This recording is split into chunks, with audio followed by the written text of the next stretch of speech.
Rock Pond pipeline installation project, and I know that this was approved by Cabinet. This project will see a vast improvement in the water supply for the Red Hills residents, and this is a $1.3 billion water project. I am also thankful to the government's water tank installation project. There are many residents who now have water catchment built by labor. We are moving this country from poverty to prosperity. Mr. Speaker, let me thank the Honorable Darrell Vaz and the Universal Service Fund for the Wi-Fi Community Project, and this was launched just a few weeks ago in the Brandon Hill Square. And 5 months ago, we launched another Wi-Fi in a community of Florence Hill. Connectivity is ever so important for rural communities like mine and for the children.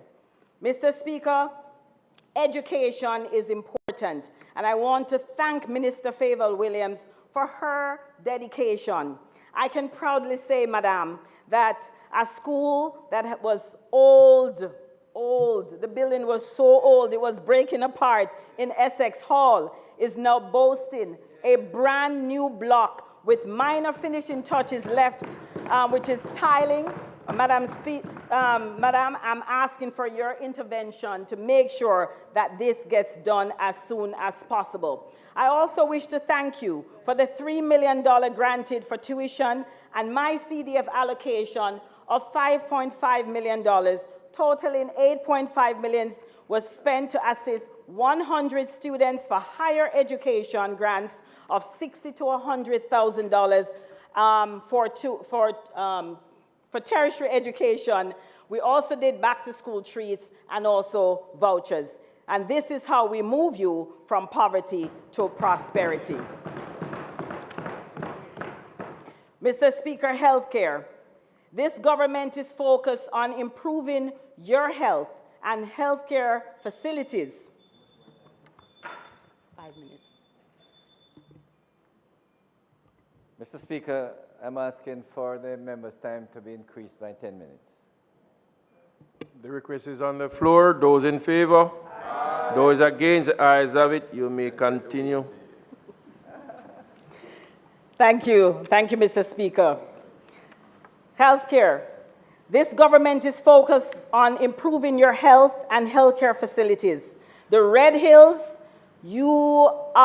residents, brace yourself. You have endured a rundown health center, and that will change under this government. The process has started for an upgraded facility, and I want to thank Minister Tufton and is focused on primary health care.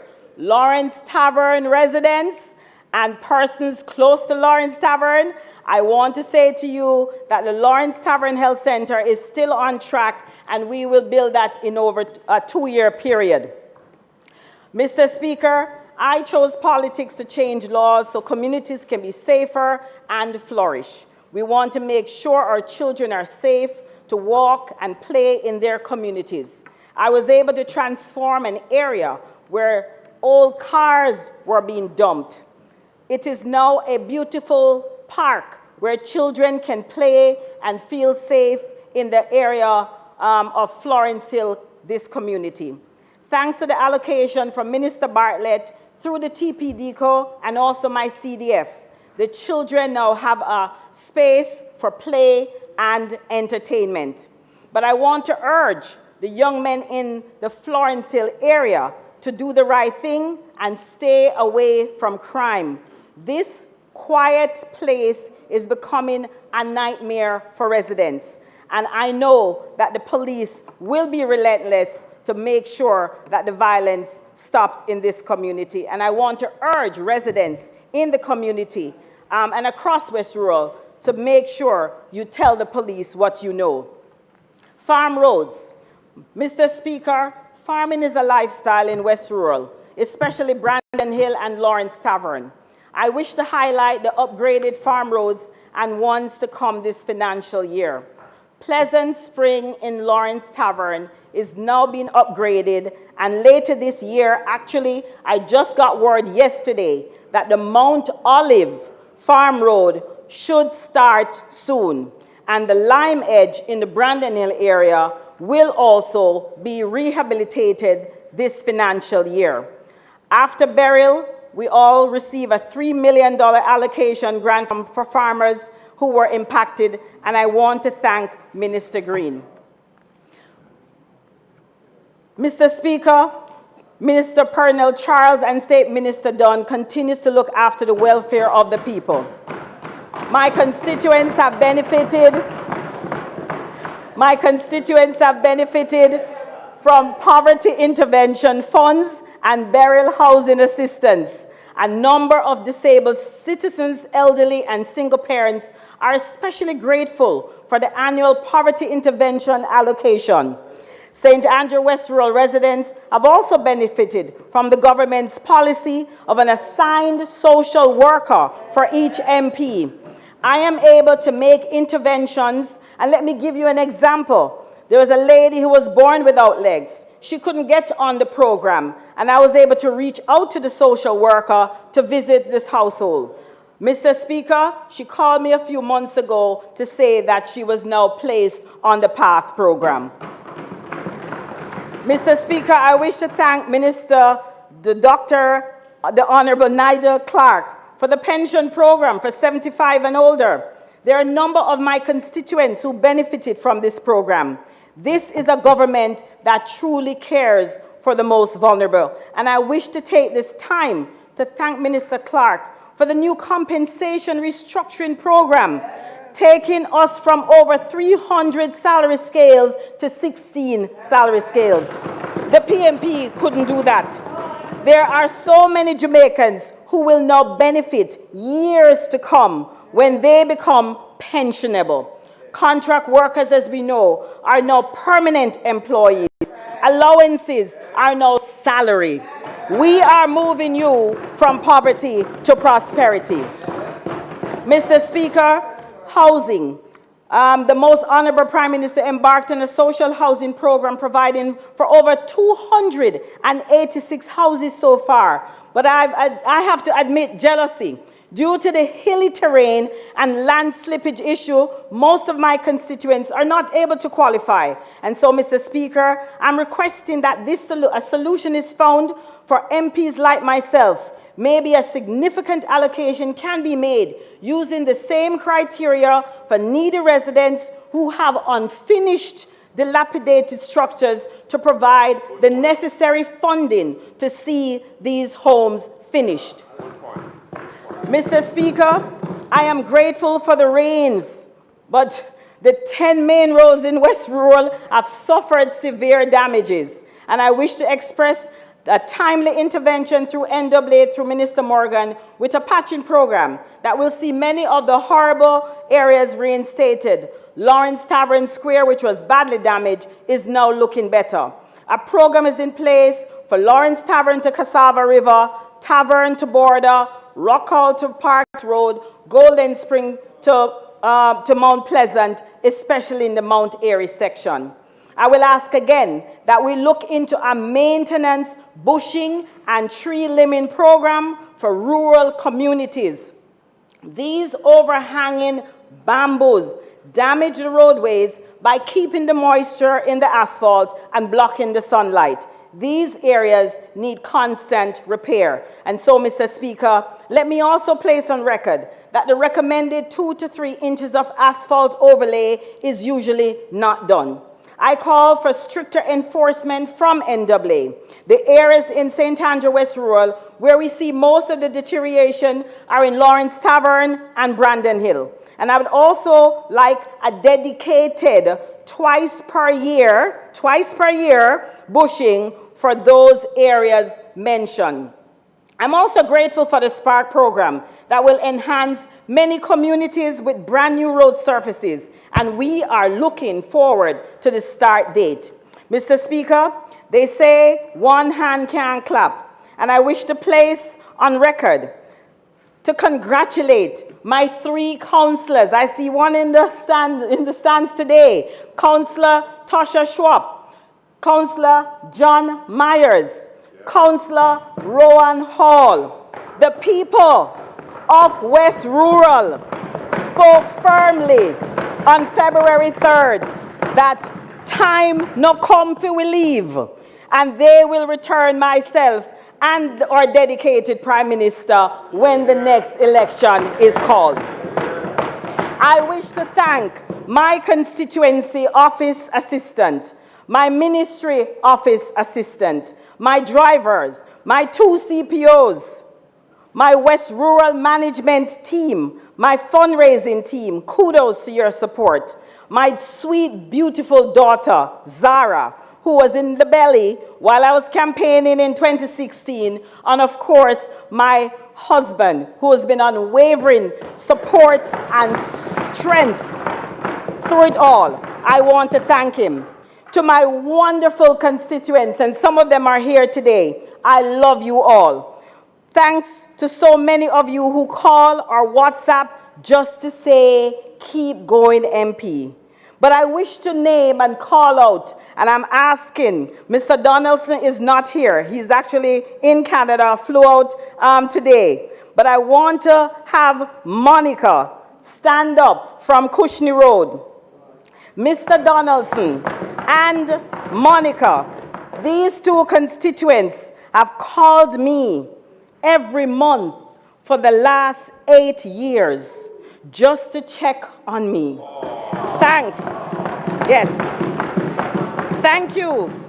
Thank you, Monica, for the mental check every month, just to call to ask me how I'm doing. It is appreciated, and I love you.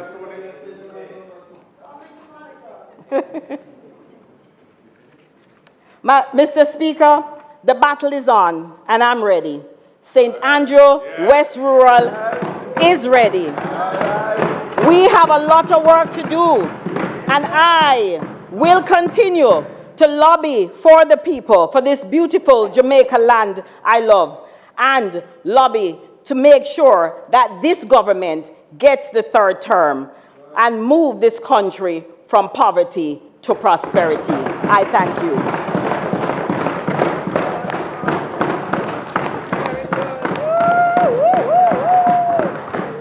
Just like that. Very good.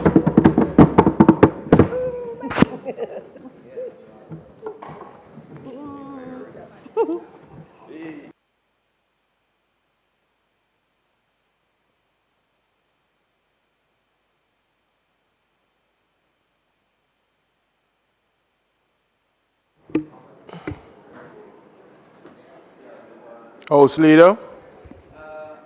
Mr. Speaker, I'd like to thank the member from West Rural, St. Andrew, for a really outstanding presentation in this constituency debate. Congratulations, member. We're now going to call on the member from Western Hanover, MP Tamika Davis, to make her contribution.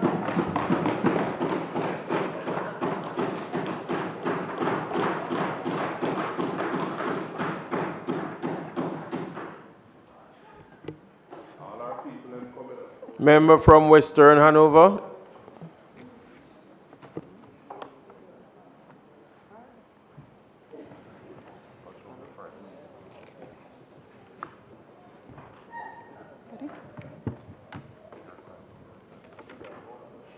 Psalm 32:8 reads, I will instruct thee and teach thee in the way which thou shalt go.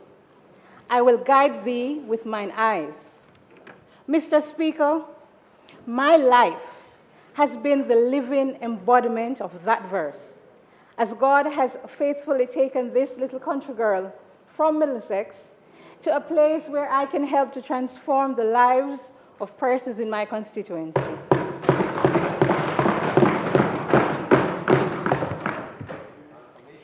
Thanks be to God. To him be all the glory, honor, and praise. Mr. Speaker, it is said that behind every great leader is a team of relentless individuals who share the vision and work tirelessly to turn visions into reality.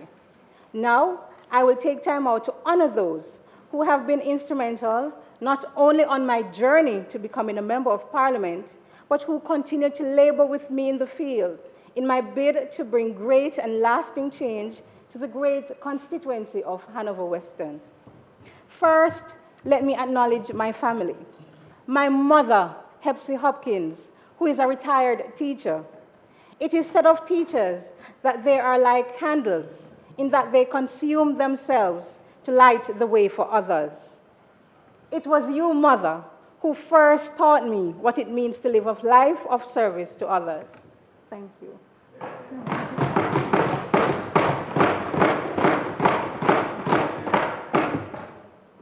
To my daughter, Ogeji, my external heartbeat, who inspires me to work harder to create a better future for her and other young Jamaicans.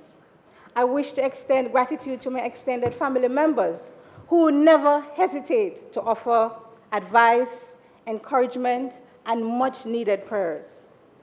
I also owe a great debt of gratitude to my hard-working constituency staff, caretakers, management and executive team members, workers, supporters, all who diligently help to execute the shared vision of a transformed Hanover Western. Thanks also to my legal staff and colleagues whose invaluable support allows me to maintain my law practice while also giving effective representation to my constituency.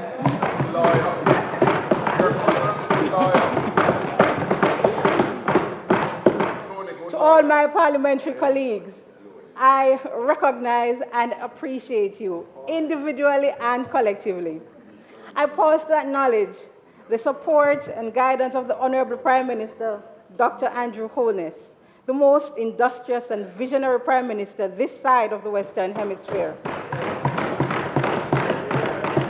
who, while completing his PhD and presiding over an economic recovery, still found time to offer words of encouragement and sage political advice when called upon. But most importantly, I want to thank the people of Hanover Western who entrusted me with the responsibility of representing their interests. Good people.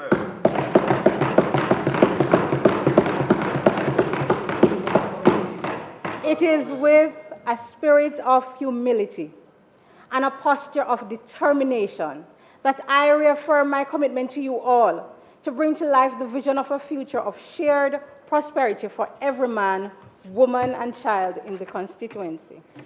Madam Speaker, Mr. Speaker, as climate change continues to intensify, the frequency and severity of hurricanes are expected to be on the increase, with devastating impacts. Hanover Western was not spared the wrath of Hurricane Beryl, as many individuals suffered severe damage to their houses, businesses, and their farms. And tragically, there was one loss of life. I will take this opportunity to again offer condolences to the family of Keon Sterling, the young mother who died during the passage of Hurricane Beryl, leaving behind her 2 young sons. These 2 young boys were plunged into further grief as shortly after their father was also killed in a motor vehicle accident. As Member of Parliament, I have been in close contact with the family, and I stand ready to provide further psychosocial and financial resources to help these 2 young boys weather this loss.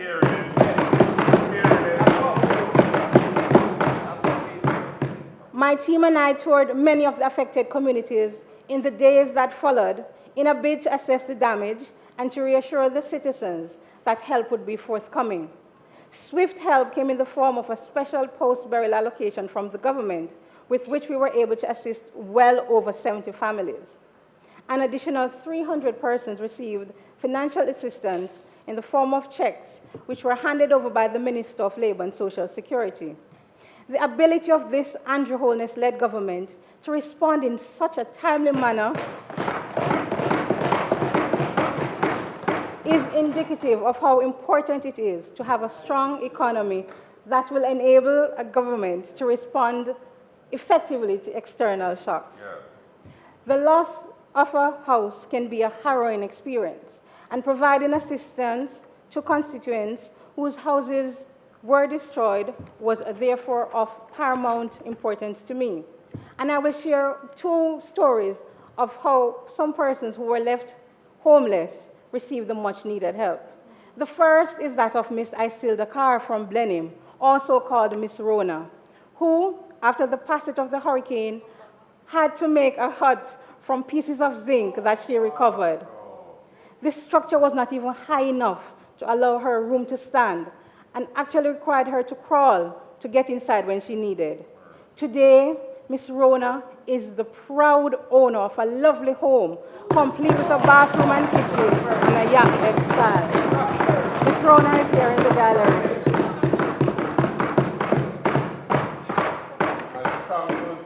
The second family is Mr. Ashanti. He also had the devastating experience of his home being completely destroyed, which placed him in the uncomfortable position of having to ask different neighbors to house his 4 children. With assistance from the Prime Minister, who approved and caused soldiers to be deployed, they assisted with the rebuilding efforts in both instances. Donations were received in this venture from Victor Industrial Hardware and Mr. Kenroy Marks and his wife, Denise. Through their act of kindness,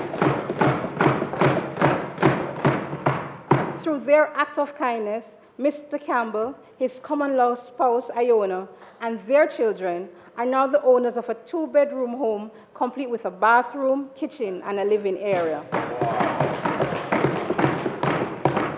This example of philanthropy is proof positive that we have not lost our humanity, and that we as a community and people still love and care for each other. As you are well aware, Mr. Speaker, housing is a fundamental human need. Access to same can lift people out of extreme poverty by providing stability. This underscores the importance of Prime Minister Holness's flagship new social housing program, which has the important objective of improving the housing condition of the country's poor and disadvantaged. Through this initiative, we were able to provide brand new homes to 3 elderly constituents, Miss Enid Chisholm from Bog, Mr. Ashley Campbell from Blenheim, and Miss Angela Palmer from Campbell Hill.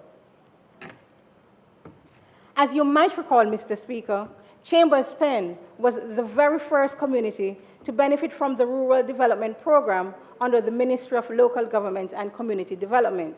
This initiative seeks to transform rural communities in Jamaica. For Chambers Pen, what a transformation it was. Chambers Pen saw significant improvements in its road network, infrastructural upgrades, internet access, electricity access, and more than 1,500 households were connected to the National Water Commission.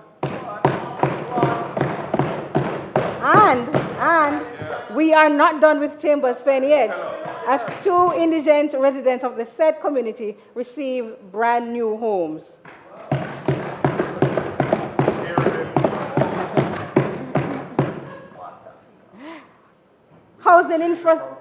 Housing infrastructure was also the focus for us on Labor Day, and as a constituency, we embarked on different housing projects for our most vulnerable and elderly, in keeping with the national theme. We partnered with the Riverside New Testament Church of God with rebuilding efforts, and we took on the initiative to build a brand new home for Mas Jasper, whose house collapsed while he was inside. Onto the vexed issue of roads. Mr. Speaker, Hanover Western has approximately 155 kilometers of road network, which falls under the National Works Agency, and approximately more than half of this can be described as being in a deplorable state. Main corridors, such as Green Island to Glasgow, Riley to Askinish, and Kingsvale to Prospect, are all in dire need of repairs and rehabilitation.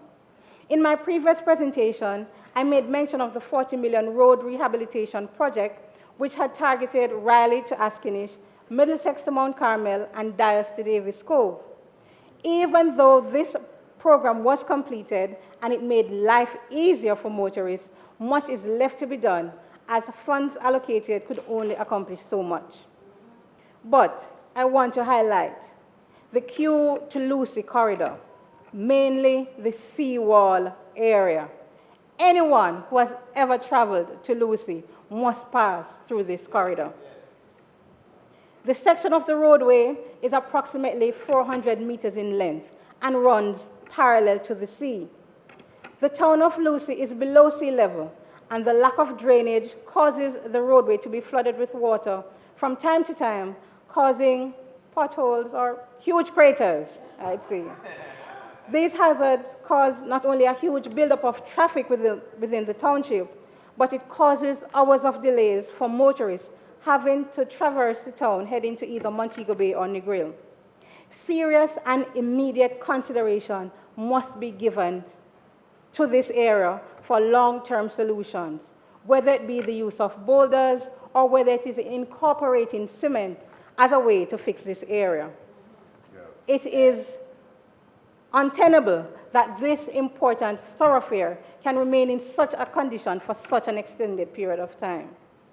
I know that the NAA has plans now to conduct a hot mixing program along the main corridor. This needs to be done urgently, as not only is it a busy thoroughfare for residents, it is the main highway which links the tourist destinations of Negril with Montego Bay. It cannot remain in this condition. It is for this reason that the recent announcement that the government's innovative Spark program is at the procurement stage is welcome news. This initiative, once implemented, will effect dramatic improvements to the road infrastructure, not only in Hanover Western, but across the length and breadth of Jamaica. After our successful consultation meeting, please be advised that these recommendations will guide the selection of the roads. This program will also be complemented by the government's REACH program. The following communities will be allocated a sum of $2 million. The Clinic Hill, which is in the Dyers area, Russell Lane, which is in the Lucy area, Green Island to Prospect Square, Green Island to Grange, Lucy to Dundee Pen, and Kendall to Cessnock. There have been some notable achievements as it relates to roadworks, although I must emphasize it is still not enough. Approximately 1 kilometer of roadway from Middlesex to McLaren Gate was rehabilitated at a cost of $10 million.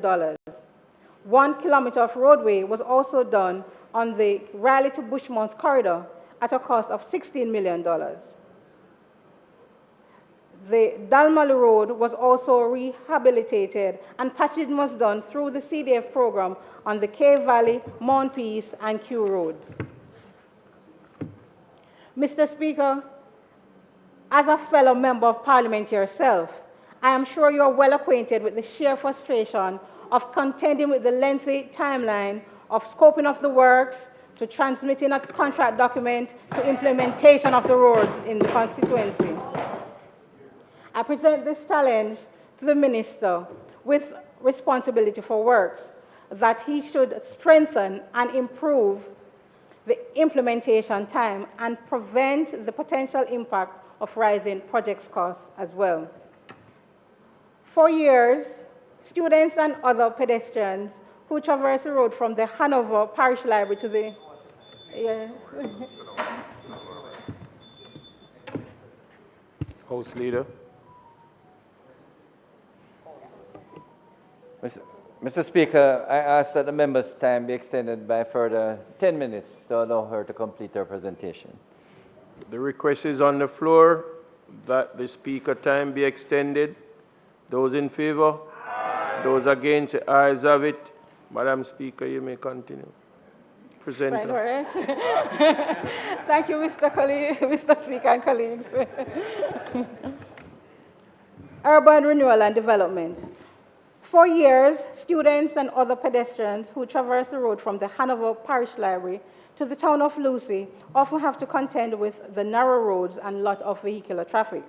To address this situation, we are currently undertaking a project that will see a sidewalk being constructed along this roadway.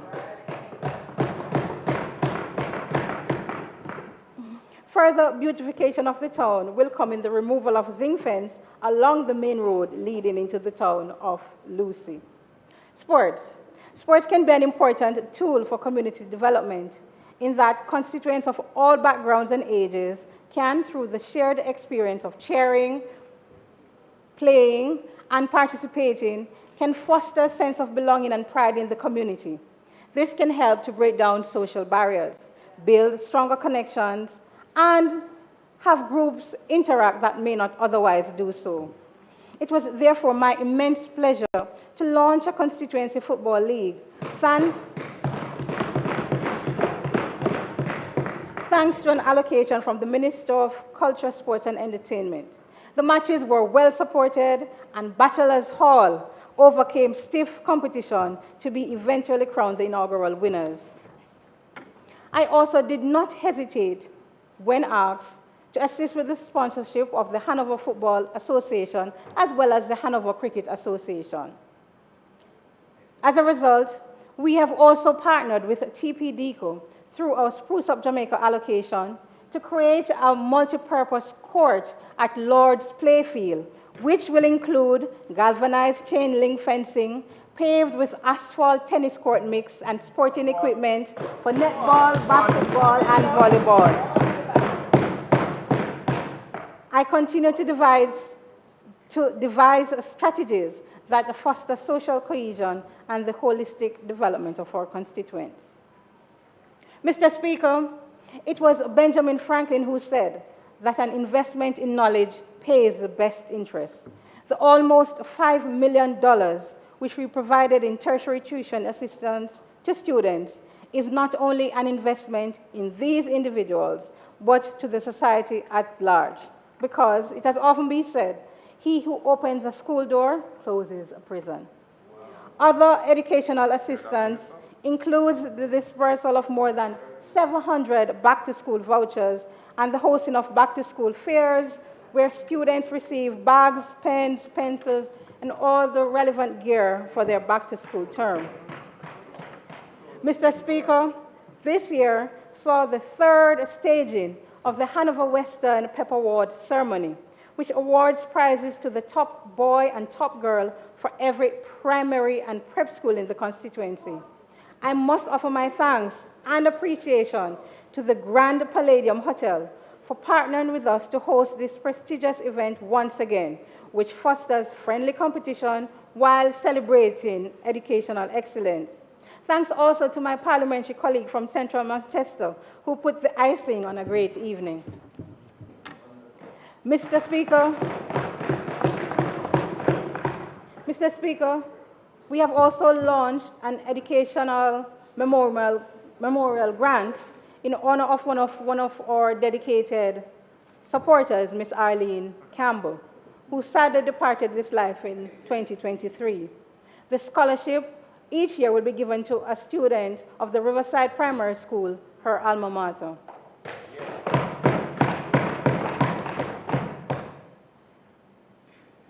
It is our children who shall inherit the future, and I'm a firm believer that young persons should be engaging with understanding topical issues such as climate change and violence in our society. Doing this not only helps them to develop critical thinking and problem-solving skills, but they also gain a sense of responsibility. For the second year in a row, I launched the essay competition across the constituency, and today, with me in the gallery, are the top 10 successful entrants, and they were already acknowledged earlier.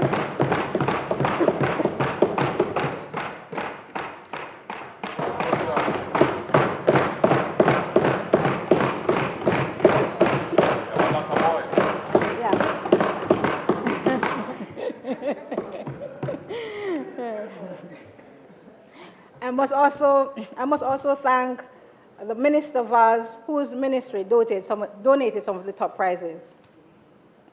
Through the assistance of the Whole Heart Autism Charity Foundation, Mr. Speaker, I was able to hand over tablets to 6 autistic students. Many autistic students face unique challenges in traditional learning environment, such as difficulties with communication, social interaction, and sensory overload. So these tablets can provide personalized learning experiences with apps and tools designed to cater to their needs. Building an equitable society and empowering the most vulnerable in our society is deeply ingrained within the DNA of this Andrew Holness-led administration. Mr. Speaker, a writer once said that thousands have lived without love, but none without water. The lack of this precious resource continues to be a cause of great concern for residents. We have been, through government allocation of $4 million, trucked water to severely affected communities such as Pell River, Blenheim, Williamsfield, Caldwell, to some of our schools as well, Middlesex Corner Primary, Upper Rock Spring Primary, Cocoon Primary, Askinish Primary, to name a few. This, however, is a short-term measure, and there have been recent improvements in the constituency to improve the water supply in the long term. These include increased pumping capacity, pump upgrade at Q Lift Station, additional storage tank at the Dolphin Head, leak repair at the Salt Creek Bridge, pipeline rerouting, and relocating customers to the newly installed 4-inch pipelines into Marchtown and Cave Valley. There are some projects also in the pipeline, such as the reinstallation of the pump at Malcolm Heights, the assessment and upgrade of the Pell River water plant, and the construction of a new pumping plant at Campbell Hill. Mr. Speaker, at this time I wish to close with some words of encouragement for my fellow parliamentarians. I leave them with the words of the Apostle Paul in his letter to the Corinthians. Therefore, my beloved brothers, be steadfast, immovable, always abounding in the work of the Lord, knowing that in the Lord your labor is not in vain.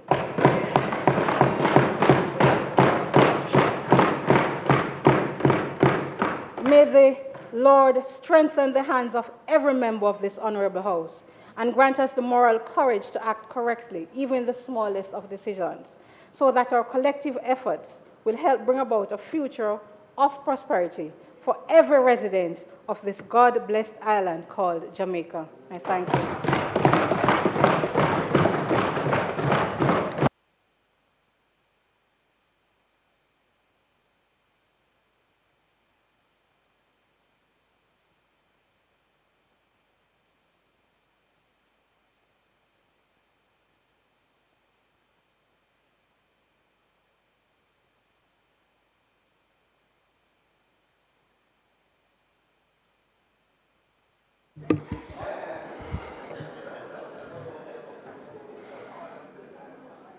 Members who are still in the House?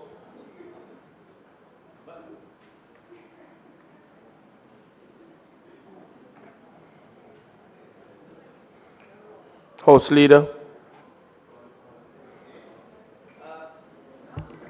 Mr. Speaker, just want to congratulate Ms. Tamika Davis from the great constituency of Western Hanover, and have no doubt she will be the representative for a long, long time with such outstanding performance to date. Mr. Speaker, I now ask for the suspension of the constituency debate at this time.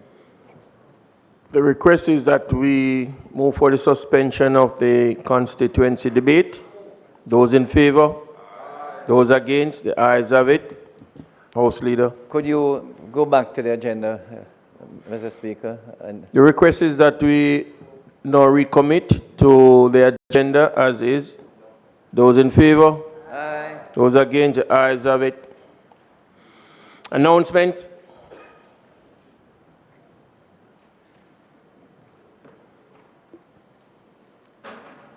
Laid on the table of the House are the following: Second, interim report of the Integrity Commission Oversight Committee on its deliberations on the 2023-2024 annual report and other reports of the Integrity Commission. Annual report and audited financial statements of the Hazardous Substances Regulatory Authority for the financial year 2018-2019. And finally, the annual report and audited financial statements of the Consumer Affairs Commission for the financial year 2020-2021. Thank you, Mr. Speaker. Bills brought from the Senate. Petitions. Papers. Report from committees. Mr. Speaker, on behalf of the Chairman of the Integrity Commission Oversight Committee, I beg to lay on the table of the House a copy of the second interim report of that Oversight Committee, the Integrity Commission Oversight Committee, on its deliberations on the 2023-24 annual report and other reports from the Integrity Commission.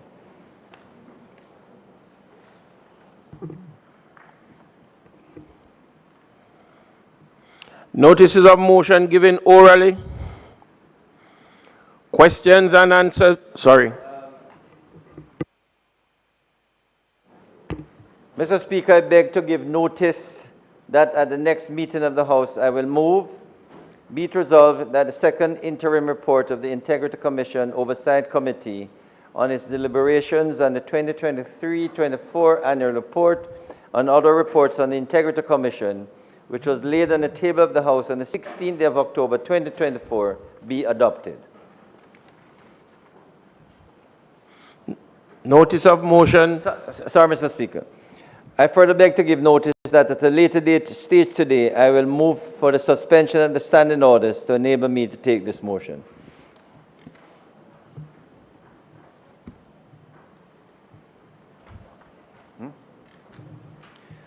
Mr. Chairman, on behalf of the Chairman of the Infrastructure and Physical Development Committee, I beg to give notice that at the next meeting of the House, I will move, be it resolved, with reference to the resolution approved by this Honorable House on the 29th day of September 2020, appointing an Infrastructure and Physical Development Committee, that the committee be allowed to hold hybrid meetings that are partly virtual and partly physical, utilizing available information and communication technologies in a manner more specifically outlined below, preserving the rights, powers, and privileges, including voting rights, normally accorded to a member of a committee. The committee is hereby empowered, 1, convene and hold meetings in virtual spaces created using information and communication technologies, which shall be considered committee meetings for the purpose of the mandate of the committee. 2, allow access and participation from remote locations as are enabled by means of information and virtual technologies by members and other persons authorized by the committee. 3, include members accessing and participating from remote locations as a part of the quorum. 4, receive, consider, deliberate on, and respond to feedback and submissions in formats, modes, and media, and via platforms, modes, and media enabled by means of information and communication technologies from any person. 5, consider any and all information generated, communicated, and received via formats, platforms, modes, or media as enabled by means of information and communication technologies as forming a part of the record of the committee's meetings. Mr. Speaker, I further beg to give notice that at a later stage today, I will move for the suspension of the standing orders to enable me to take the motion. Question and answers to questions. Motion that may be made at the commencement of public business requiring notice. Motions relating to the sitting of the House. Motions for leave to introduce bills. Presentation of bills without leave of the House first obtained. Public business. Mr. Speaker, I now move for the suspension of the standing orders to enable me to take the motion, notice of which I gave earlier. The request is on the floor. Those in favor? Those against? Ayes have it.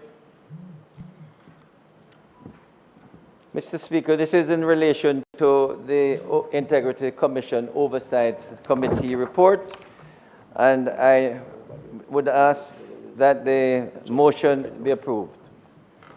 Sorry. Mr. Speaker, in supporting the member who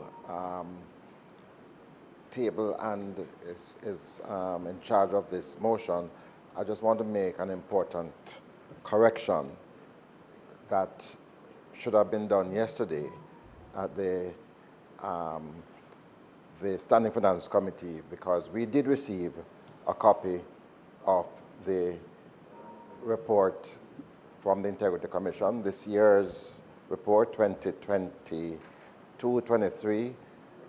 and 23-24, and it did have in it verified audited statements from the Commission. And I think a member yesterday misspoke on that issue, so I want to make it clear that in the report that we got, it did have in it audited financial statements for the Commission. And indeed, I have seen a report from them today that they have been supplying us every year with these audited financial statements. So I just want to make that clear, that we have those in the reports that we got recently. Thank you, Member. I suspect at the next meeting of the Oversight Committee, we will correct that and make it a part of the minutes. I now ask for the report be adopted. The request is on the floor that the report being adopted. Those in favor? Aye. Those against? The ayes have it. Mr. Speaker, in relation to the request for the Infrastructure and Physical Development Committee to meet virtually, I now move for the suspension of the standing orders to enable me to take the motion, notice of which I gave earlier. The request is on the floor. Those in favor? Aye. Those against? Ayes have it. Mr. Speaker, I now move that the motion of which I gave notice earlier be approved. The request for the approval, those in favor? Aye. Those against? The ayes have it.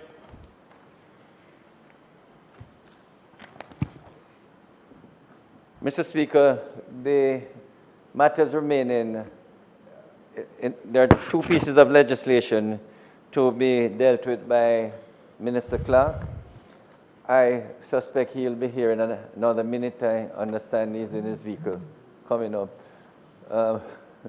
So should we just ask for short adjournment? As soon as he's here, we'll ask him to come back. Recess.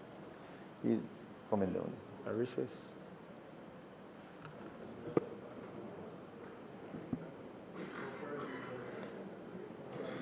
He left his office. So at this, Should take him 2 minutes. at this time, I am guided that you ask for a suspension of the sitting until he arrives. Very well, Mr. Speaker. I now ask for a suspension of the sitting until the Minister Clark is here.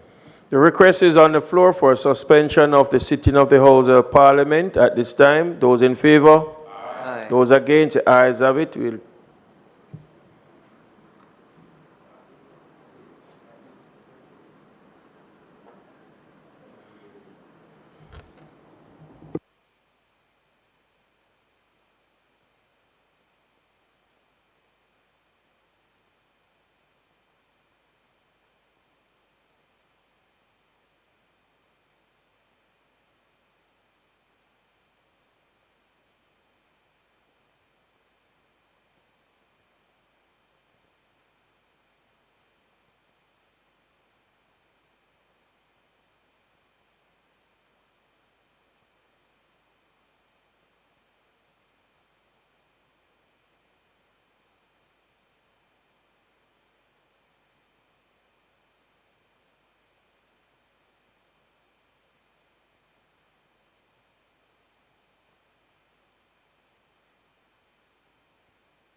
We will now ask for the resumption of the sitting of the House at this time.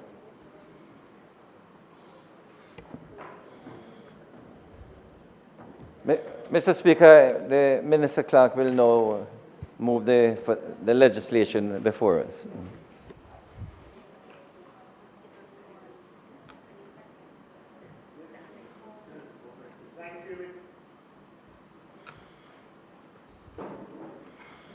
Minister, you may now take the floor. Thank you, Mr. Speaker. Mr. Speaker, I rise to introduce the Financial Commission Amendment Act 2023.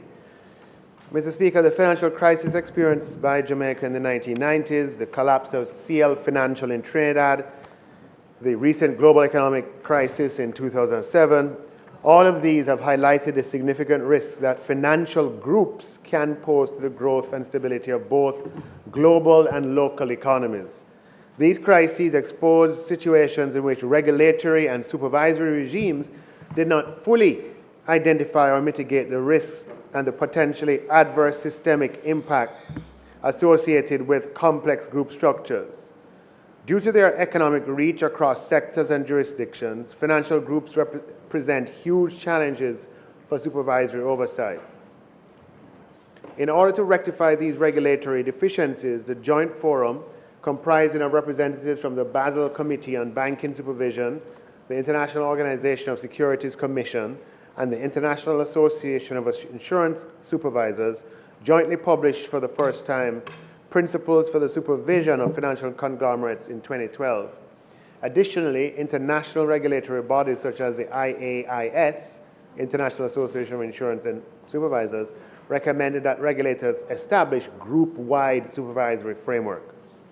Group-wide supervision, Mr. Speaker, is reputed to provide greater insight into affairs and the financial condition of financial groups, and therefore the international standard-setting bodies, the International Monetary Fund, the Financial Stability Board, are requiring all regulators to develop and implement such frameworks. Furthermore, Jamaica underwent a mutual evaluation with the Caribbean Financial Action Task Force, and several deficiencies were identified, which included lack of consolidated supervision of non-deposit taking groups. And this was in the mutual evaluation report published in 2017. It is widely documented and accepted that solo supervision, i.e. the supervision of a financial institution by its regulator on a standalone basis, are not taking into consideration the influence, the interaction, and the impact of the group's activities and decisions, is not sufficient to protect users of the financial market when that financial institution is a member of a group. While there are benefits to prescribed financial institutions from having group membership, there are significant risks to the viability of the prescribed financial institution and, by extension, the wider financial market. As such, this bill, the Financial Services Commission Amendment Act, seeks to enhance the regulatory framework for effective and comprehensive group-wide supervision of non-deposit-taking groups. The amendments to the Financial Services Commission Act, consequential amendments to the Pensions, Insurance, and Securities Act will further empower the Financial Services Commission to conduct group-wide supervision and the promulgation of new regulations to govern the FSC's group-wide supervisory framework. Mr. Speaker, I will now move through the clauses of the bill. Clause 2 contains an amendment to Section 2 of the Principal Act to include the definition of important terms such as global group, group-wide supervision, and prescribed financial group. Mr. Speaker, Clause 3 amends Section 3 of the Act, Section 6 of the Principal Act, which sets out the general functions of the Commission to empower the FSC to carry out effective group-wide supervision, including regulating and supervising prescribed holding companies for non-deposit taking institutions. For example, the Commission may require a prescribed holding company or a company within a prescribed financial group to provide information relating to A, whether any company within a prescribed financial group is obtaining financing or any other direct or indirect benefit from the prescribed holding company or from any other company within the group, or B, any risk of exposure to any company within a prescribed financial group which arises from the operations of any company within the group or from the operations of the prescribed holding company, The amendment also seeks to empower the Commission to issue directions or guidelines to a prescribed holding company or any company within a prescribed financial group. Clause 5 inserts new sections 8A and 8B to include provisions in relation to the insolvency, winding up, and reconstruction of prescribed holding companies. A prescribed holding company that has conditions subject to remedial action may be required by the Commission to give an undertaking to take such corrective action as may be agreed between the prescribed holding company and the Commission, or may be issued a cease and desist order by the Commission. Clause 6 inserts new sections 14A to 14M pertaining to the licensing and supervision of prescribed holding companies. The section includes fit and proper criteria for the prescribed holding companies to satisfy. It is imperative that the directors, managers of such institutions satisfy the requirements as the financial soundness of any prescribed holding company can be eroded if the persons controlling or managing the prescribed holding company do not have the requisite experience, skill, and integrity. The first provision under Section 14A requires that a prescribed financial institution and any company associated with it shall be controlled by a prescribed holding company. In order to operate as a prescribed holding company, a company shall apply to the Commission for a license. It also stipulates the requirement for applications, including the forms set out in the 5th schedule and the application fee prescribed by the Commission. Section 14C includes provisions which set out the requirements for consideration by the FSC to grant or refuse an application for a license. Section 14A details the circumstances under which the Commission may suspend the license of a prescribed holding company. Some of the circumstances under which the Commission may do so includes where a prescribed holding company A no longer satisfies the conditions governing the grant of the license, B has breached any of the terms or conditions of the license, or C has failed to pay the annual license fee. Section 14I sets out the provisions for which the Commission may revoke the license of a prescribed holding company. A license can be revoked where A, the prescribed holding company has failed to comply with the provisions of this Act or regulations made under this Act. B, the application for a license made by the prescribed holding company contained false or misleading information in a material particular. Or C, the prescribed holding company failed to remedy a breach which gave rise to a suspension of the license. Section 14J stipulates that the Commission may issue directions for the restructuring of a prescribed financial group or prescribed financial institution where A, a group which comprises one or more prescribed financial institutions is not controlled by a prescribed holding company. B, the structure of a prescribed financial group is likely to impede group-wide supervision. C, a prescribed financial group has control of a branch, subsidiary, or company outside of Jamaica. Or D, a prescribed financial institution is a member of a prescribed financial group which has a branch, subsidiary, or control of a company outside of Jamaica. Clause 7 deletes Section 16(1)(di) and replaces it to update the relevant anti-money laundering and combating terrorism and proliferation financing enactments under which the Commission may disclose information on the prior written consent request of the Minister to the designated authority to facilitate any investigation of an offence under these acts. In Section 16(1)(e), the words "an overseas regulatory authority" is deleted and substituted with the words "a foreign financial regulatory authority." The new term defined in Section 2 as a regulatory authority in a country other than Jamaica which has supervisory functions: A, with respect to a company that is incorporated and provides financial services in that country, and B, that are similar to the functions of the Bank of Jamaica or the Commission. Clause 8, Section 18(1)(b) is revised to ensure that under this Act, the Commission may be empowered to make regulations providing for the imposition of fees and charges for licensing and registration. This clause inserts Section 18(3), where the Minister may, taking into account the recommendations of the Commission, prescribe by order matters including A, license fees, B, group capital adequacy ratios and limits on capital gearing for groups, and C, group liquidity metrics and limits for intercompany balances, transactions, and large exposure for a prescribed financial group, and D, the risk management framework for the management of investment assets. Clause 9, Madam Speaker, inserts new Sections 18A and 18B to give the Commission the power to make regulations for group-wide supervision of prescribed financial groups and to amend monetary penalties. In order to ensure effective group-wide supervision of prescribed holding companies and constituent members of a prescribed financial group, the Commission, with the approval of the Minister, may make regulations, A, for the prescription of solvency and other requirements for prescribed financial groups, B, establishing minimum standards and best practices for corporate governance, risk management, large exposure and concentration limits, intra-group transactions, and any other standards that the Commission may deem fit, and C, for reporting and disclosure by companies within a prescribed financial group, including the prescribed holding company. Clause 3, I'm dealing with the schedules now. Clause 13 contains provisions for the amendment to Part A of the third schedule. The provision sets out the circumstances under which the FSC can take remedial action for not only prescribed financial institutions but also prescribed holding companies. Some of the circumstances under which the Commission may take enforcement actions are: 1, the prescribed financial institution, a prescribed holding company or director, employee, agent, or either of them, in the conduct of the business of the prescribed financial institution or prescribed holding company, A, is engaging or about to engage in an unsafe or unsound business practice, or B, is contravening or has contravened 1, any provision of this Act or any relevant act or regulations made thereunder, or 2, any condition of the license or registration granted under this Act or any relevant Act. 2, a director or manager has ceased to be a fit and proper person, and the prescribed financial institution or prescribed holding company has refused or neglected to take appropriate action.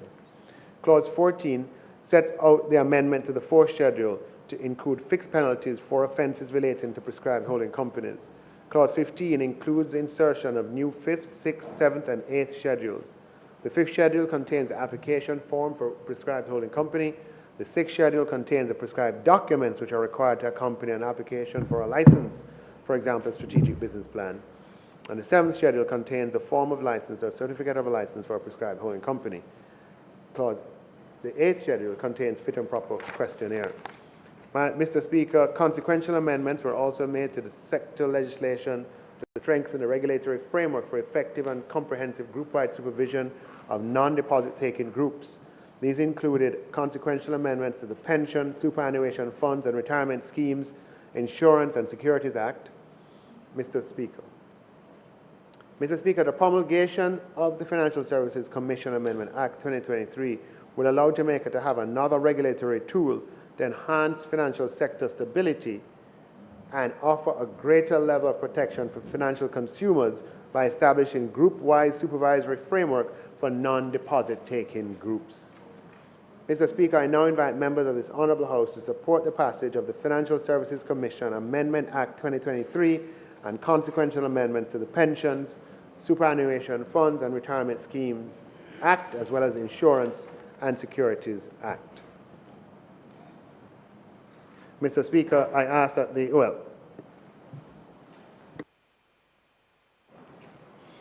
Mr. Speaker, I have some comments first on process before I get to the substantive matter. This legislation that is being passed today has significant and far-reaching implications for non-DTI institutions. And given the implications for these institutions, notwithstanding the time period between which the bill was laid in the Parliament and it is now being taken, I have concerns about the level of consultation and input from the industry with regard to this.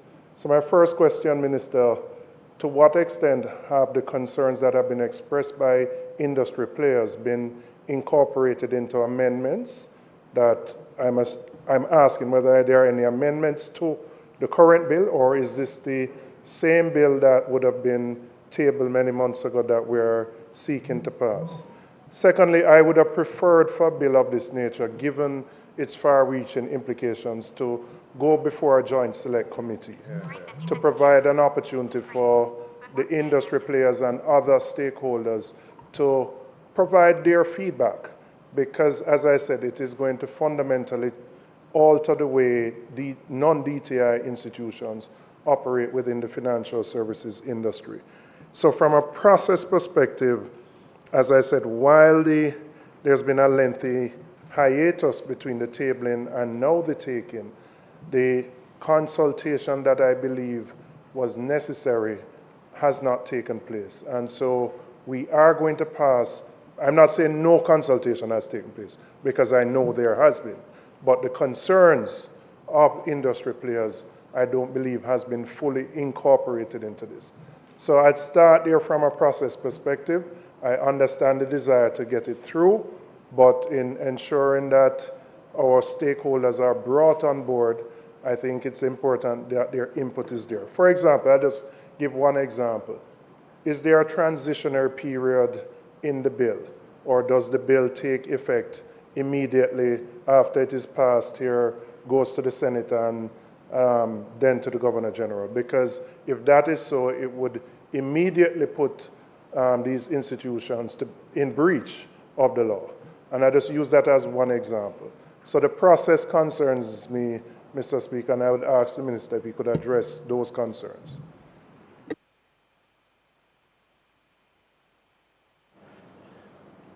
Thank you, Member. Mr. Speaker, this bill was tabled in this House a long time ago. If I'm not mistaken, it was tabled in September of 2023. It was tabled 12 months ago. Okay? And I have waited all of this time to facilitate any concerns or feedback from members of the industry. The FSC and the Ministry of Finance has had the opportunity to meet with industry players. Specifically, I know that we'd have had a meeting with the Jamaica Security Dealers Association many months ago, and we'd have had communication with the Insurance, I believe, Association of Jamaica. And in both instances, persons have, and others, we have had communication as well from individual entities who have taken it upon themselves to write to the ministry. And so we have allowed a year, which is not customary, for a bill proposed by the government to be available in the public space to allow for feedback. And the FSC has reviewed a lot of the feedback and the suggestions that have come forward and has recommended certain amendments that are here before us. I can't say that every single thing that every single... Yeah, it was distributed yesterday. We're going to have to distribute it again today. It was distributed yesterday. Yeah, they're going to bring it to you. So it's not going to have everything that everybody would have had, you know, on their list. Some of the feedback that we got, in some cases, were redundant, and in other cases would act against the spirit and of the bill. Let's be very clear what is at stake here. Okay, let's be very, very clear what is at stake here.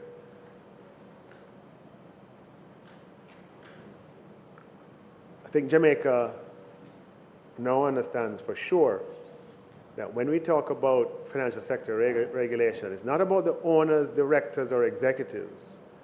It's about the people of Jamaica. Because financial sector failure, for whatever reason, has the potential to have wide consequences in the rest of the economy and the remainder of the society, and even far away from the country. The non-deposit taking sector in Jamaica has grown leaps and bounds, which is a good thing. And today, it is much larger than the banking sector in terms of assets under management. With the series of financial crises that the world has experienced, and by the world, I don't mean just the global financial crisis, but financial crisis in Jamaica, financial crisis in country X, country Y, country Z, the standards have evolved. And the requirement or the recommendations and that other countries have already adopted is to have supervision of group holding companies where a prescribed financial institution exists. Now, this is going to represent change, and sometimes change can be uncomfortable. But what is at stake here is the stability of the Jamaican economy. And we can't step back from our responsibility to implement the best regulatory standards for the financial sector, even if aspects of it might represent change that entities have to adapt to. For some entities, it might be that the structure they have had, it doesn't make sense to no longer have it if it means everything is going to come under a financial hold, is going to come under this kind of regulatory scrutiny, right? So what you're going to see is potentially different structures in the financial sector, and that's great. But what we can't do is hold back this regulation, this regulatory improvement that is for the safety and soundness of the Jamaican financial sector on account of the inconvenience that it might cause. We've taken great care with the amendment sheet, to catch certain things that were particularly problematic. And there are one or two here that the sector had mentioned to us and were particularly that we had to address.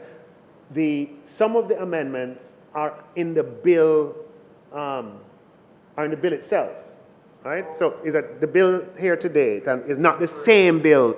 Sorry, I should have said that up front. The bill that we're going to pass today is not the same bill that came in September 2023. The feedback that we got updated the bill, and on top of that, there are even more amendments that we're bringing here today. So we use the year efficiently, or productively, I should say, in seeking feedback. Okay, yeah, yes. So let me make that very clear. The members asked a question, very good question, allows for clarification, which I think addresses a substantial part of his concern. The bill that we're going to pass today is not the same bill that was tabled in September 2023. The bill today includes a number of amendments that have been, the FSC has indicated the things that it has accepted for the most part. So the members of the industry would know some of those things. I was speaking to further amendments that happened since that. So it's not been one round, it's been more than one round, it's been more than one stakeholder group. Security dealers, insurance, different stakeholder groups, and different entities as well have taken it upon themselves to make their own submissions. So we've been very careful with it, because as you say, it is far-reaching. If you have structured your activities and for the last 20 years you have a group, and within the group you have a regulated entity, now all of a sudden that entire group is going to come under FSC regulations, a massive change. So what we've tried to do by tabling it last September is to send the signal out to all entities in that position that this change is coming. And they've had a year knowing that this change is coming. And so we think that it's reasonable to now put this bill to the House and have it passed. So in that spirit. Exactly, yes. We've told people that this is coming. We tabled it a year ago. We met with them. We explained why it is happening. You remember, this is we shouldn't always have to appeal to our international agreements to do the right thing. It's the right thing for Jamaica whether we have international agreements or not. But it also is the case that Jamaica's international agreements require us to keep up to date with global regulatory change. And as we mentioned, the fact that we didn't have regulation for financial holding companies was cited as a deficiency in a 2017 mutual evaluation of Jamaica under our CFATF arrangements. Yeah? So Mr. Speaker, please, go ahead. To what extent would the amendments we've made and the passage of this bill impact the upcoming Twin Peaks legislation? And that one is absolutely far-reaching. So, again, another concern would be, having made these changes now, they may get to a stage in another 2 years possibly where they have to go through another fundamental set of changes to how they operate. So can you speak to that? Thank you for that question, which allows me to, again, provide a clarification. So, under Twin Peaks, what is happening is simply that we're consolidating prudential regulation under one entity and consolidating market conduct regulation under another. So this represents prudential regulation.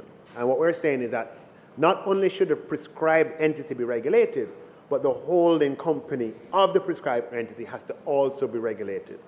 So today, on the passage of this bill, it will be regulated by the FSC. Under Twin Peaks, what would happen is that this regulatory architecture would just shift to the BOJ. Okay, so it won't be, that won't be dislocating. Now, I should add that what we're doing here as well is just, you know, a few years ago, regulation was passed for the regulation of bank holding companies, you'll recall, right? So not just banks, but the holding company of banks, which led to reorganization in the banking sector. You'll recall that, right? So Jamaica National had to reorganize, NCB reorganized. Similarly, this, because people may choose not to have then their holding companies regulated under this measure, and they may seek to reorganize. And that's why we came out, gave everybody, you know, the year to say, look, this is coming. But the Twin Peaks doesn't affect it. It's just what would happen is that it would be the BOJ regulated instead of FSC. So, Mr. Speaker, with that, I ask for second reading of the bill.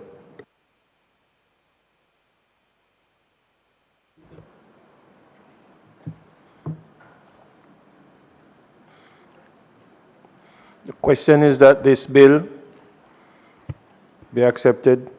Those be read a second time, sorry. Those in favor? Those against? Ayes have it. Minister. A bill entitled An Act to Amend the Financial Services Commission Act. Read a second time.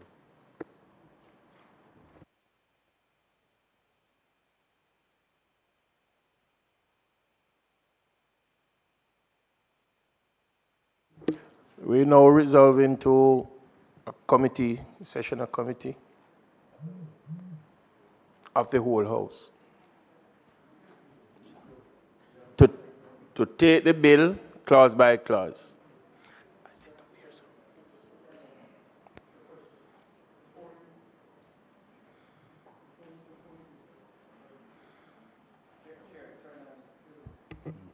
Before you do that, just a clarification. Something was handed out, an amendment sheet. Yeah, updated, but this is for the SAC bill. This is not right. Attached. Right. Okay. So I've gotten one for the SAC. Okay. All right. Thanks. Got it. Okay. Mr. Speaker, the amendments have been circulated. Chairman. Mr. Chairman, thank you. The amendments have been circulated, and to be clear, these are amendments on top of amendments that are already included in the bill. And I ask that these amendments be accepted. Those in favor? Aye. Those against? Ayes have it. If there, I don't know if my members will agree that we can just take the bill in as amended. It's been here for a year. Can we take the bill as amended? The question is that I do report. Sorry. Take the bill as amended. Those in favor? Aye. Those against? Ayes have it. I now put clause 1 to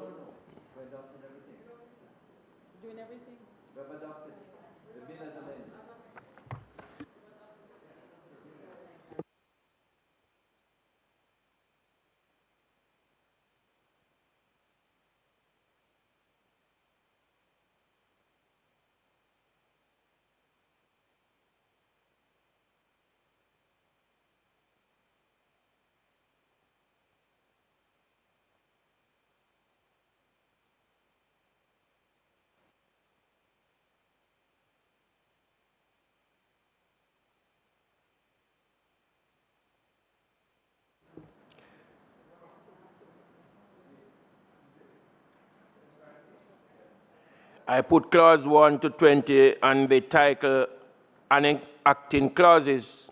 Those in favor? Aye. Those against? The ayes have it.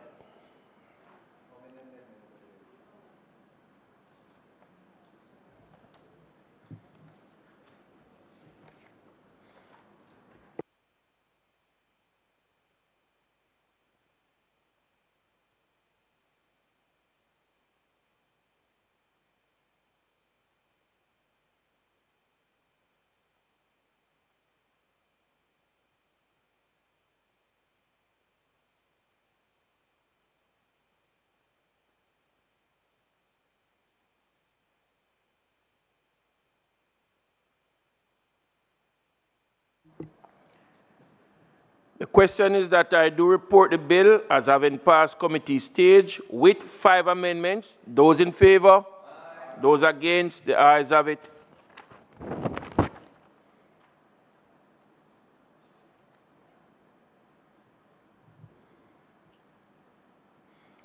We now resume to full sitting of the House. I do report the bill as having passed committee stage with 5 amendments. Minister. Mr. Speaker, I ask for third reading of the bill. The question is that the bill be read a third time. Those in favor? Aye. Those against?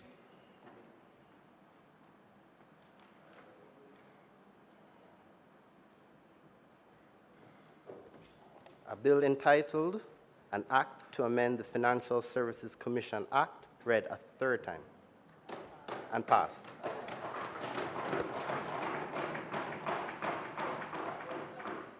So, cheers. We're going to take this time. We're going to take this section.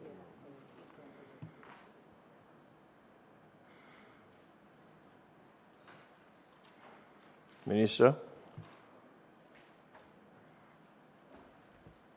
Mr. Speaker, I rise today to introduce the Segregated Accounts Companies Bill 2023. And I do so on behalf of my colleague minister who sits elsewhere. Mr. Speaker, this bill seeks to provide for the registration and operation of companies that operate segregated accounts or incorporated segregated accounts. A segregated account company is a registered company under the Companies Act which comprises of one or more segregated accounts. A segregated account is a distinct account which separates its assets and liabilities from the assets and liabilities of the other accounts in the segregated accounts company. The segregated account allows the company to separate its holdings, assets, and liabilities so that the liability incurred over one set of assets of one segregated account will not be a burden to any other account. A segregated account allows for flexibility where a company wishes to engage in a variety of activities to prevent the company from having to incorporate a new company for each venture. This may be particularly attractive for companies which manage several investments and other portfolios. Further, Mr. Speaker, it prevents winding up procedures of the entire company at the termination of each portfolio. Instead, the termination of one account becomes an internal procedure for the segregated account company. An incorporated segregated account company is a registered company under the Companies Act, which is comprised of one or more incorporated segregated accounts, each having a separate legal personality. All the benefits mentioned above are applicable to the incorporated segregated account company. However, the distinction is that each incorporated segregated account can hold assets in its own name and sue and be sued. Investors and businesses, therefore, have the option to choose the vehicle which best suits their need and further facilitates the ease of doing business in Jamaica. The bill, therefore, provides for the principles and distinctions associated with these types of companies, including a segregated accounts company is permitted to establish one or more segregated accounts, each of which qualifies as a separate account of the segregated accounts company. An incorporated segregated accounts company is permitted to establish one or more incorporated segregated accounts which are separate legal persons, distinct from the incorporated segregated accounts company. The assets and liabilities of a segregated accounts company that are attributed to a particular segregated account or incorporated segregated account are separate from the assets and liabilities attributed to other such accounts. And resulting from the segregation of assets and liabilities, a creditor of one such account does not have recourse against the assets of other segregated accounts. Further, the bill allows companies established thereunder to effectuate the segregation of assets and liabilities in connection with numerous industries, including real estate, ship and aircraft ownership, as well as the segregation of new business ventures from established business ventures. Mr. Speaker, I will now go through the clauses of the bill. Part 1, preliminary. This part provides for the short title of the bill. The part also defines key terms used throughout the bill, including account owner, bank, beneficial owner, creditor, general account, general shareholder, incorporated segregated account, incorporated segregated accounts company, segregated accounts company. Additionally, this part provides that the provisions of the Companies Act apply to the provisions of this bill. Mr. Speaker, it is proposed that the bill be further amended to insert definitions for the terms deposit-taking institution and financial holding. Furthermore, since the provisions under the Companies Act will govern segregated and incorporated segregated account companies, the definition for terms beneficial owner, ultimate effective control, and ultimate ownership be amended to have definition assigned in the Companies Act. Mr. Speaker, this Part 2 provides for the application process for registration, the documentation required where a company has conducted business prior to its registration, the right of an account owner or creditor to object to registration and the procedure for same, the grounds upon which the registrar may grant approval for the procedure to be followed by the registrar when the registration is refused, the removal of a segregated account or incorporated segregated account company from the register. Currently, a bank is prohibited from being registered as a segregated account, segregated or incorporated segregated accounts company. It is proposed that this prohibition be extended to deposit-taking institutions and financial holding companies under the Banking Services Act. This is in keeping with the prohibition of the Banking Services Act entities from managing funds on behalf of third parties. Mr. Speaker, Part 3 provides for the management and administration of segregated and incorporated segregated account companies. This part provides for the requirement of a company to, in writing, inform any person with whom it enters a transaction that it is a segregated accounts company or an incorporated segregated accounts company, and a personal liability of directors where a company contravenes this requirement. It requires the appointment of a person approved by the primary regulator of a company as a representative of the company, the duties of the appointed representative, the penalty for the failure to fulfill the said duties, and the replacement of a representative where he has resigned, his license has been revoked. The structure and content to be contained within the governing instrument of a segregated or incorporated segregated account company.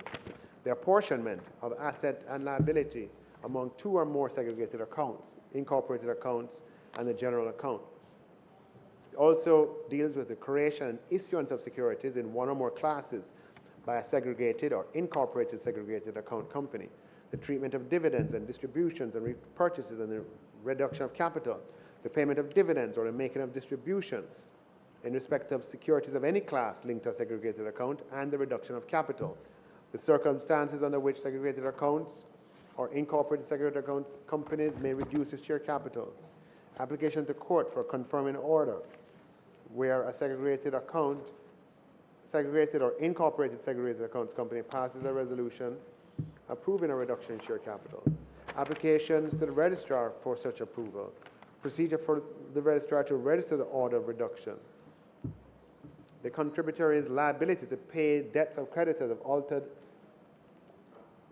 segregated accounts company or incorporated segregated accounts company, the requirement for a company under the bill to maintain records in accordance with generally accepted accounting principles used in preparation of the financial statements of the company in accordance with the relevant sections of the Companies Act. So the records will clearly show the share capital, the proceeds of rights, reserves, issues, securities, assets, liabilities, and dividends which are linked to each account. The requirement for a segregated and incorporated segregated accounts company to file annual returns to the registrar, certifying that the company's operation during the preceding year were compliant with the provisions of the bill and the Companies Act, and creates an offense for the failure to file the return. Mr. Speaker, it is proposed that this requirement be deleted, since companies are already required to file annual returns under the Companies Act. The nature of segregated accounts, the rights of creditors in respect of any liability of a segregated accounts company arising from a transaction, and the circumstances within which assets may be transferred from the general account to a segregated account. The treatment of liabilities of segregated accounts companies, the order of priority of rights where a segregated account has insufficient assets to pay all its obligations in full, the nature of incorporated accounts and the rights of creditors in respect of any liability linked to an incorporated segregated account, and the circumstances within which assets may be transferred from the general account to an incorporated segregated account. The limitation of the power of an incorporated segregated accounts company to enter transactions on behalf of any of its segregated accounts, its segregated accounts company, or the procedure for dispute resolution, the limitation of creditor enforcement rights to assets of segregated accounts and segregated account companies, the limitation of creditor enforcement rights to aspects of incorporated segregated accounts for the incorporated segregated accounts companies, the rights and obligations with respect to segregated accounts and incorporated segregated account companies, the account owner's beneficial interest in segregated accounts and incorporated segregated accounts companies. Mr. Speaker, Part 4, beneficial ownership. It is proposed that the entire Part 4 be deleted since an extensive beneficial ownership regime has been provided under the Companies Amendment Act 2023 and will apply to segregated accounts since they are under the jurisdiction of the Companies Act. Mr. Speaker, Part 5, receivership and winding up. I'm winding up the presentation, hopefully. This part, no, not really. Good, I have a few pages left. This part provides for grounds upon which the court may make a receiving order in respect of one or more segregated or incorporated segregated accounts for the following purposes. A, the orderly management, sale, rehabilitation, or termination of the business or attributable to the I should say segregated account or incorporated segregated account, and the distribution of assets linked to the account to those entitled. The part further provides for the ineffectiveness of a resolution for the winding up of a segregated accounts company or an incorporated segregated accounts company where a receivership order has been granted without leave of the courts. The application of receivership orders and who is permitted to make such application, etc., Mr. Speaker.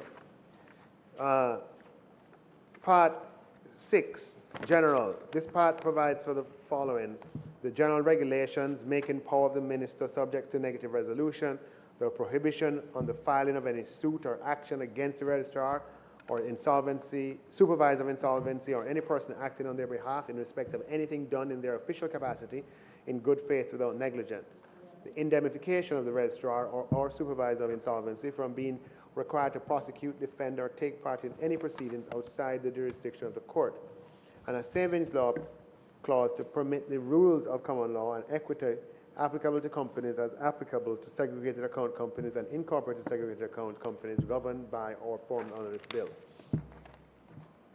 Additionally, the part provides that no transaction or interest in a segregated account or incorporated segregated account will be void by reason only that at the relevant time the segregated accounts or the incorporated segregated accounts company failed to comply with or is in breach of any provision of the bill.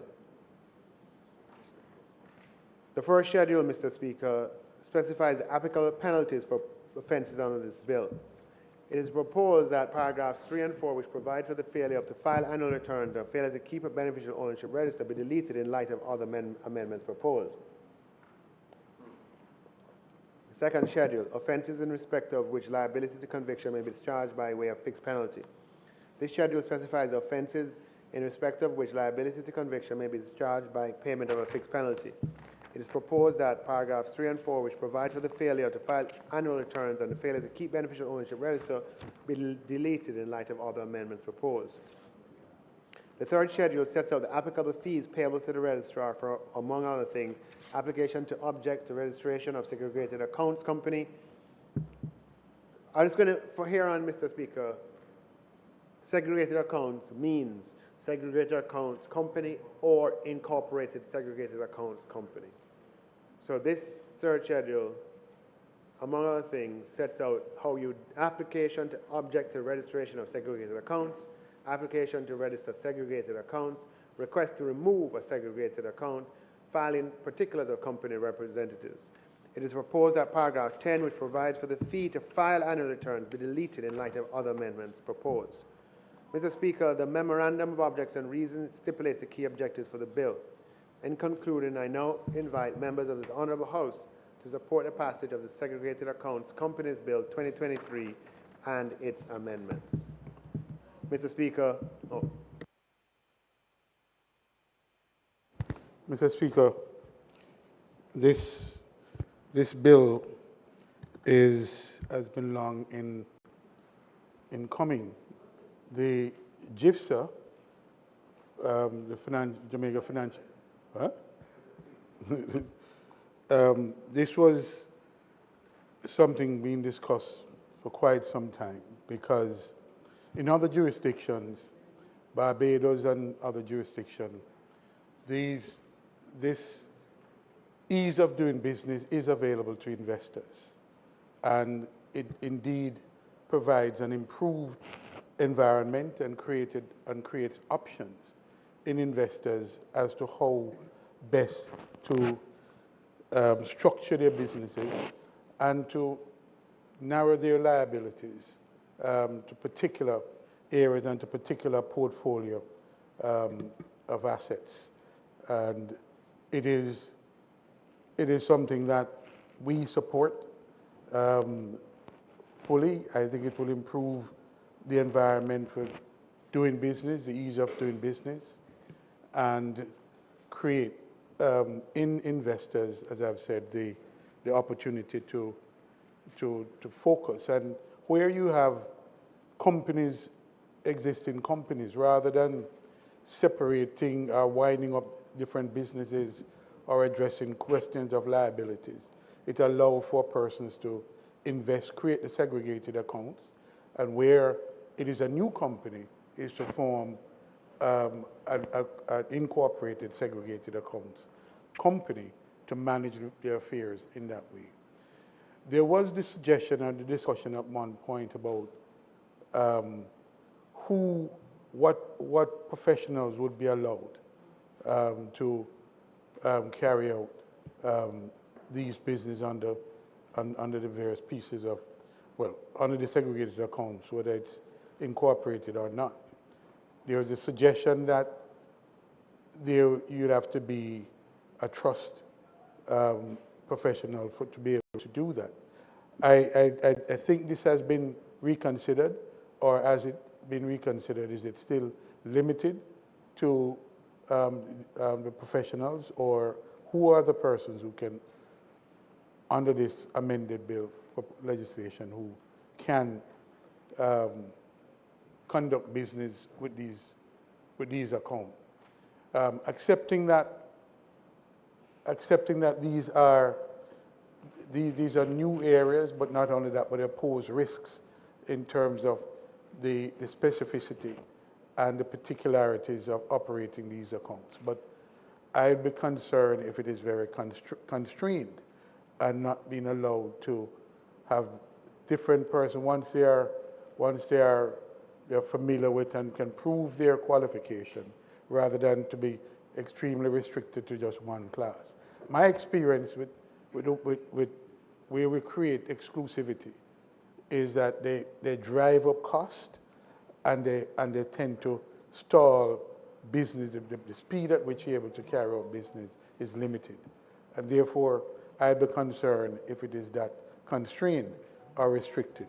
Notwithstanding that we accept that this is not an area for the uninitiated, but it does require a level of experience and understanding. But to confine it to particular professionals, I'd be concerned. So that company secretaries, for example, are very familiar with the companies or companies operate and proceeds, I think can participate, and we wouldn't want to so restrict it only to those who have particular kinds of experience, because they tend to be, as I said, exclusive and costly in the operation. So I'd like to the minister to respond, if he might, either in committee or no, to satisfy the concern that we would have. But otherwise, we believe that this is an innovation. This is something long in coming, and we put Jamaica on par with other forward-looking jurisdictions who are seeking to provide the opportunity for business and investors to operate more efficiently.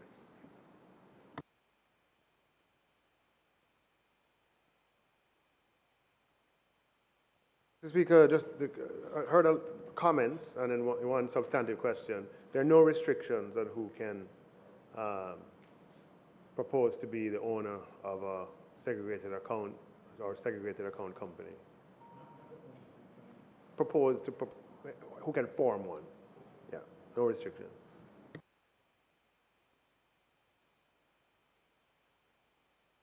Mr. Speaker, I ask for second reading of the bill. The question is that the bill be read a second time. Those in favor? Those against? The ayes have it. Clerk. A bill entitled An Act to Provide for the Registration and Regulation of Companies that Operate and Maintain Segregated Accounts and Incorporated Segregated Accounts and for Connected Matters, read a second time. The House will now resolve itself into a committee of the whole House to consider the bill clause by clause.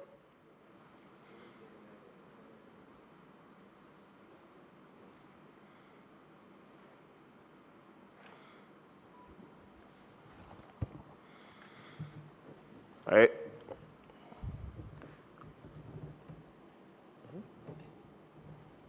Ten.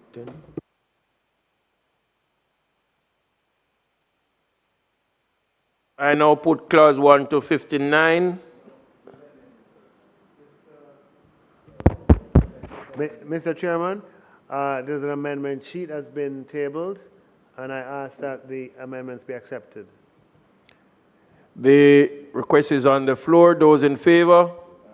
Those against? Amendments have been accepted. I now put clauses 1 to 59 and as amended. Those in favor? Those against? Ayes have it.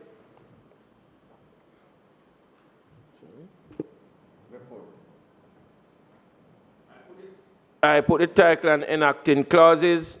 Those in favor? Those against? Ayes have it.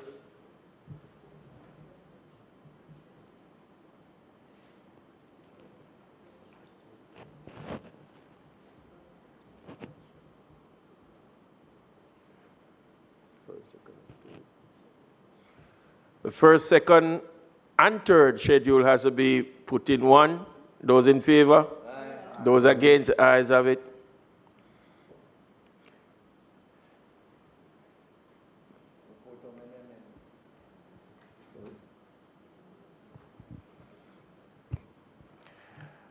I do report that the bill has passed committee stage with 10 amendments.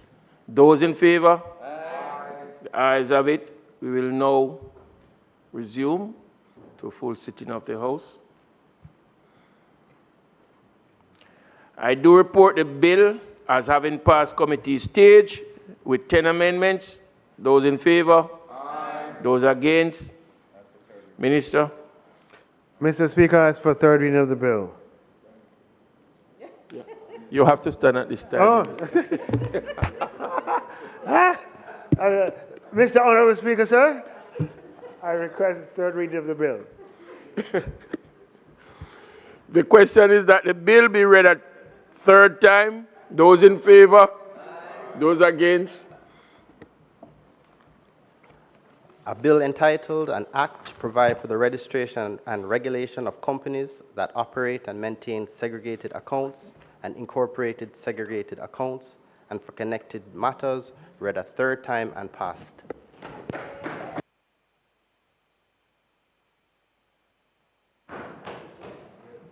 Mr. Speaker, it's not proposed to do any further business this evening, and I now ask that the House be adjourned to a date to be fixed. Likely. I think, Nigel, you want to meet Tuesday, right? We're meeting Tuesday? Wait, to a date to be fixed, if we are going to meet on Tuesday, we'll inform you. The question is that the House do now adjourn until a date to be fixed. Those in favor?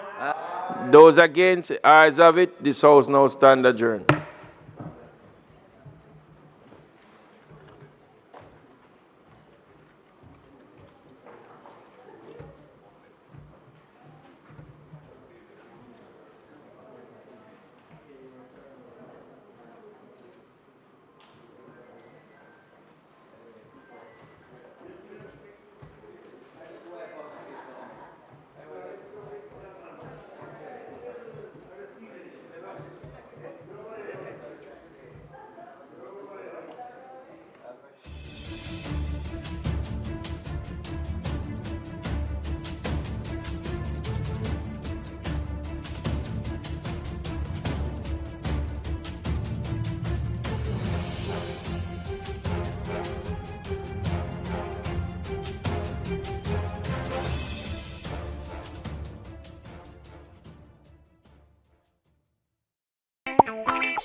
Under your foot, on top of your head.